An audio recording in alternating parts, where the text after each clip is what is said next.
और वो सब मैं जानती हूँ गुरुजी की ही कृपा थी। तो उसका भी शुक्राना है गुरुजी का बहुत बहुत, क्योंकि जो 3 महीने का टाइम दिया था डॉक्टर्स ने कि बस इनके पास 3 महीने हैं, वो देखिए 3 महीने बिल्कुल मैं ठीक हो गई।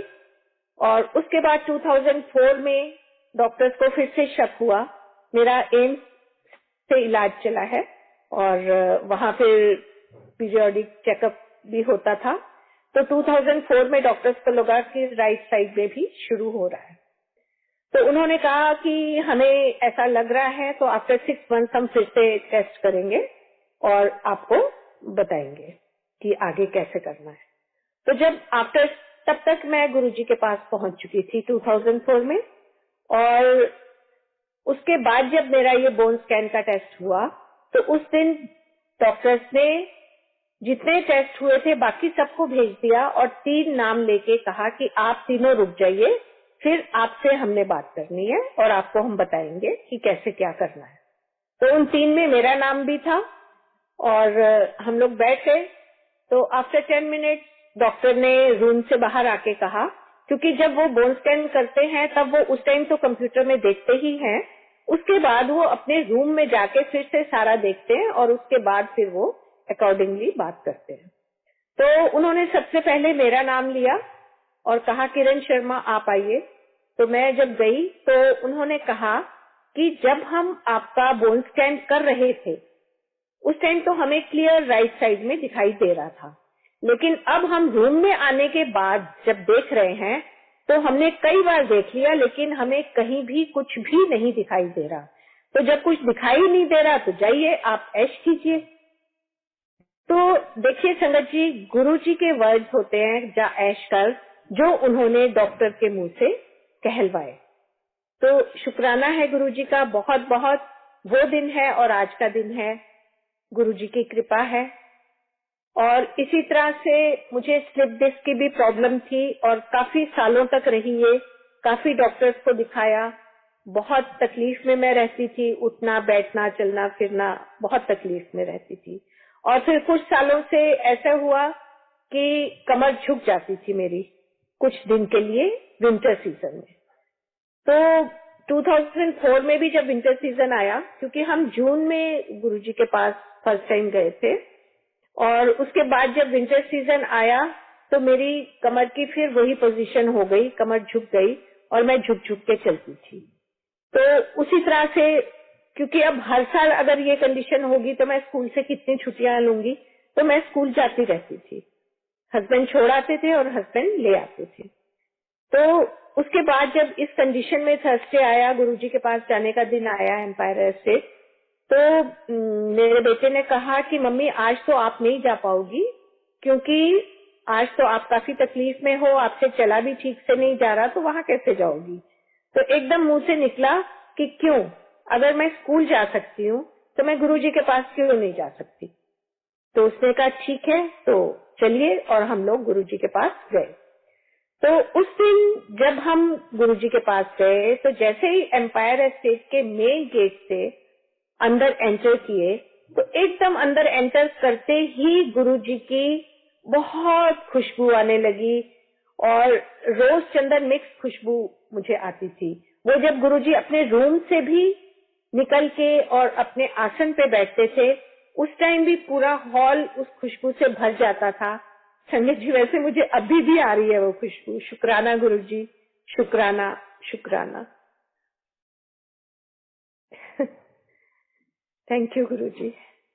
तो वो खुशबू मुझे आनी शुरू हुई और वो इतनी खुशबू थी कि ऐसा लग रहा था कि बिल्कुल मेरे चारों तरफ वो खुशबू है, बल्कि जैसे मैं एक खुशबू के टब में नहा रही हूँ और वो नाक में जैसे जाती जा रही है और इतनी चली गई है कि और नहीं ली जा रही।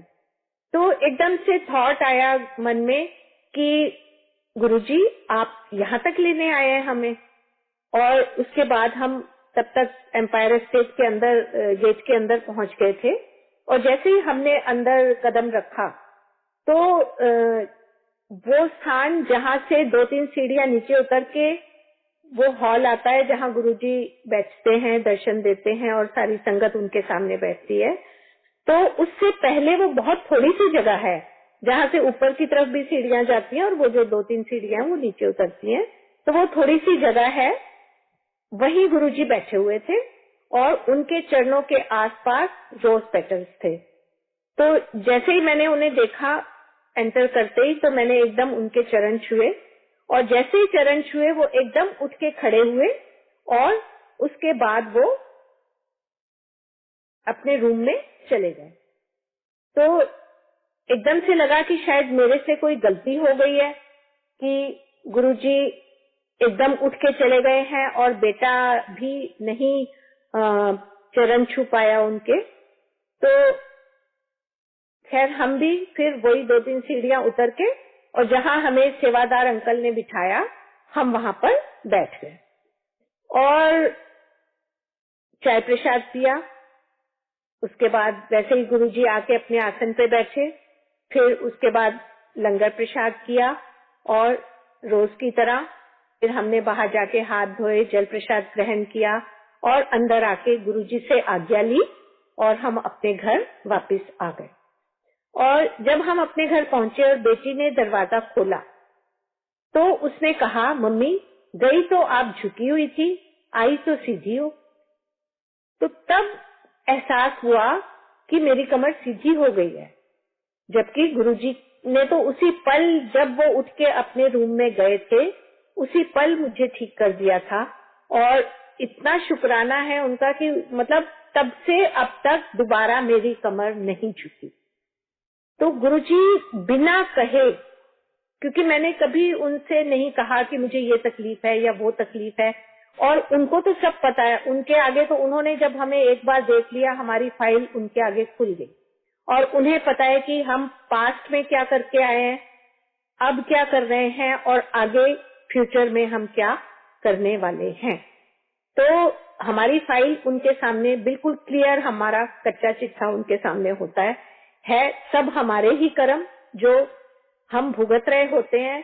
पर हमें इतने अच्छे गुरुजी जो रब गुरु रूप में आए हैं वो हमें मिले हैं, ये हम सबका बहुत सौभाग्य है। और वो हमारे कर्म इतने प्यार से कटवा देते हैं कि हमें पता भी नहीं लगता। इसी तरह से मुझे माइग्रेन की भी बहुत सालों से तकलीफ थी और बहुत कष्ट में रहती थी मैं उस माइग्रेन की वजह से भी, जो कि एक बार शुरू होता था तो 3-4 दिन तक होता ही रहता था और बहुत कष्ट झेलना पड़ता था। और संगत जी, ये मेरा कब ठीक हो गया वो भी मुझे बिल्कुल नहीं पता लगा। ये भी पता कैसे लगा कि एक बार फिर मेरी बेटी ने ही मुझे कहा कि मम्मी आजकल तो आप कहती ही नहीं कि मेरे सिर में दर्द हो रहा है। तो तब मुझे लगा कि अरे हाँ, काफी टाइम से मेरे सिर में जब होता है दर्द तब हमें बहुत एहसास होता है इस चीज का, जब नहीं होता तो हमें पता भी नहीं लगता कि हमें आजकल दर्द नहीं हो रहा। वो जब बेटी ने कहा तब मुझे समझ में आई कि हाँ, अरे मेरे को तो दर्द नहीं हो रहा। और संगत जी, तब से मुझे माइग्रेन का दर्द दोबारा कभी नहीं हुआ।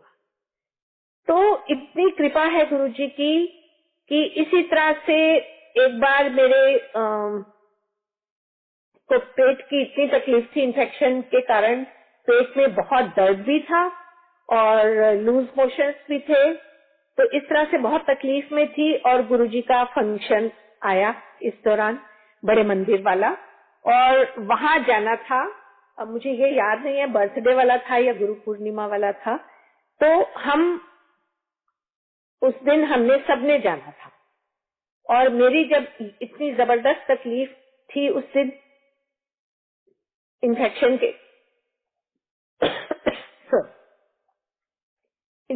के कारण दर्द भी था, लूज मोशंस भी थे और मैं काफी तकलीफ में थी। तो मैंने कहा कि आप सब चले जाओ और मैं घर पे ही रहूंगी।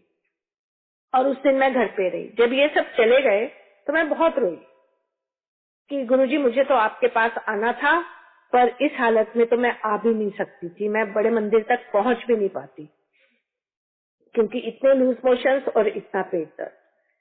और रोते रोते अचानक से मुझे नींद आ गई और जैसे अर्ध निद्रा अवस्था होती ना, ऐसे भी लगे जागी हूँ और ऐसे भी लगे सो रही हूँ। और ऐसे में एकदम से मेरे सामने बड़ा मंदिर था। बड़े मंदिर में जैसे लंगर जहाँ सर्व किया जाता है, सबके हाथों में प्लेट्स थी, मैं लाइन में लगी हुई थी सपने में, और मेरे हाथ में भी प्लेट थी, और मेरी प्लेट में गुरुजी ने अपने हाथ से सारा लंगर परोसा और मैंने वो लंगर खाया। संगत जी, फिर अचानक से मेरी नींद खुल गई और मेरे पेट में बहुत जोर से दर्द हुआ और मैं एकदम वॉशरूम में गई। वॉशरूम से जब मैं वापस आई तो मेरा पेट दर्द भी ठीक था और मैं अदरवाइज भी बिल्कुल ठीक महसूस कर रही थी।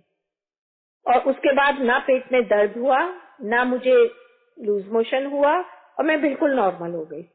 और जब ये लोग बाकी सब वापस आए तो इन्होंने पूछा, अब आप कैसे हो? मैंने कहा मैं तो बिल्कुल ठीक हूँ। अच्छा, तुम मुझे ये बताओ कि तुम्हें बड़े मंदिर में तुमने लंगर में क्या क्या खाया? तो जब इन्होंने बताया तो मैंने कहा मैंने भी ये सब खाया। तो इन्होंने कहा कि आपने कैसे खाया? तो मैंने कहा ऐसे ऐसे मुझे सपना आया था और मुझे गुरुजी ने खुद अपने हाथ से परोस के ये सब दिया। तो गुरुजी ने कैसे मन की इच्छा भी पूरी कर दी, बड़े मंदिर में भी ले गए और अपने हाथ से प्रसाद देके उन्होंने मुझे ठीक भी कर दिया। और एक सत्संग और याद आ रहा है कि जैसे सबको हम देखते थे कि गुरुजी की टांगे, बाहें, हाथ, पैर दबाते थे। काफी लोगों को, काफी संगत को दिखा था दबाते हुए, पर ये सौभाग्य हमें नहीं मिला कभी। तो मन में एक रहता था कि काश कभी हमें भी ये सौभाग्य मिलता। तो गुरुजी तो सब कुछ सुनते हैं, हमारे मन की भी। और मेरे तो ज्यादातर सपने में ही गुरुजी ने सारी इच्छाएं पूरी की हैं और जो नहीं मांगा वो भी दिया है और जो मन में जो भाव आया तो वो भी पूरा किया है। तो एकदम से मुझे ये सपना आया कि गुरुजी एक जगह चारपाई पे लेटे हुए हैं और गुंजन उनके एक टांग दबा रहा है, बेटा मेरा, और गुरुजी की आंखें बंद है। तो मैं दूर से देख रही हूँ कि गुरुजी सो रहे हैं और गुंजन एक टांग दबा रहा है। तो मैं धीरे धीरे उनके पास गई और मैंने उनकी दूसरी टांग दबानी शुरू कर दी। और जैसे ही मैंने उनकी टांग दबानी शुरू की तो एकदम गुरुजी ने कहा, ए होले होले कौन दबा रहे हैं? और संगत जी, मैं इतना डर गई कि वो सपने में पता नहीं वो कौन सी जगह थी, वो कुछ सीढ़ियां नीचे भी उतर रही थी और मैं एकदम से वो सीढ़ियां दौड़ के उतर गई कि एकदम गुरुजी देखेंगे तो उन्हें मैं दिखूंगी कि ये होले होले तो मैं दबा रही थी। तो इस तरह गुरुजी ने चरण टांग दबाने वाली सेवा भी सपने में दिखा के मेरा पूरा किया जो मेरी इच्छा थी। और एक इच्छा और भी थी कि गुरुजी को कभी अपने हाथ से भोग लगाने की, तो वो भी गुरुजी ने दिखाया कि गुरुजी के उस टाइम तक मैंने बड़ा मंदिर नहीं देखा था जब गुरुजी ने ये सपने में दर्शन दिखाए। तो दिखाया कि बेसमेंट में गुरुजी बैठे हैं, बड़े मंदिर में बेसमेंट है और बेसमेंट में, वहां पे बेसमेंट में आसन पे गुरुजी बैठे हैं और वो मुझे आवाज लगा के